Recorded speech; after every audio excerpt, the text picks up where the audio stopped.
Vite, le métro est déjà là. C'est bon. C'est parti pour ma nouvelle destination en Île-de-France, à Charenton-le-Pont, et accessible en métro. Et dès la sortie, on arrive devant l'église Saint-Pierre, érigée en 1859. Et à quelques rues, on s'approche de la place de l'Hôtel de Ville, avec cette magnifique statue de Henri IV. Et le pavillon Antoine de Navarre constitue l'élément le plus ancien de l'Hôtel de Ville. Je poursuis mon exploration dans la magnifique rue de Paris de Charenton. C'est une rue semi-piétonne, très agréable avec de nombreux commerces. Sachez également que Charenton compte 29 000 habitants et se divise en 6 quartiers.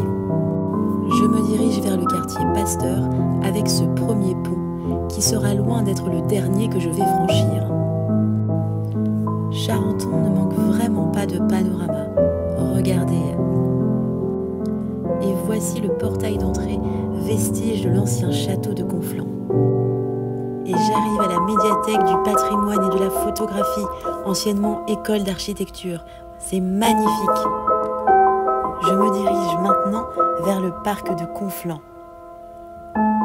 Voyez comme ce parterre qui orne cette allée est agréable. Allez, j'entre dans le parc.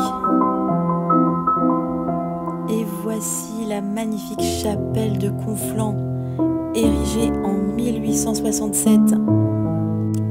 Chapelle de Conflans, car située au carrefour de deux voies majeures de communication, la Marne et la Seine.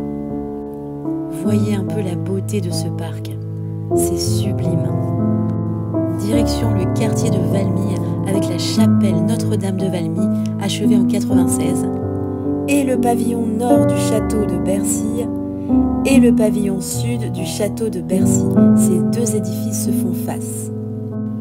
Je suis à présent au quartier de Bercy avec cette vue impressionnante sur la voie ferrée. Regardez un peu.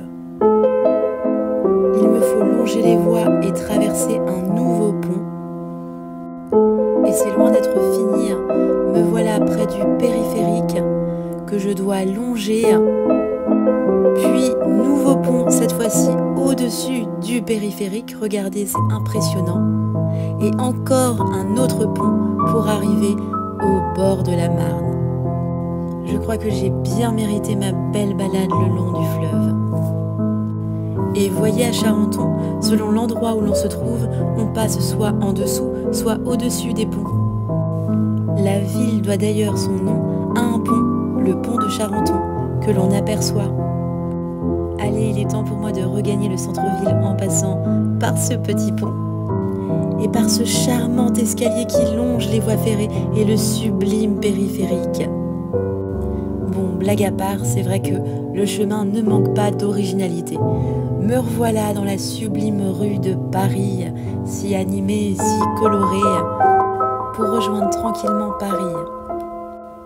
Je garderai en mémoire la chapelle de Conflans et son parc, lieu incontournable à visiter, ainsi que le pavillon d'Antoine de Navarre, actuel hôtel de ville, et sa rue de Paris, dans le quartier centre. Et bien évidemment tous ces ponts qui caractérisent si bien Charenton-le-Pont. Me voilà à nouveau dans le métro. Au revoir Charenton-le-Pont, ou j'ai envie de dire les ponts. Et bonjour Paris. Alors, qu'avez-vous pensé de Charenton-le-Pont? Abonnez-vous pour plus de découvertes en Île-de-France.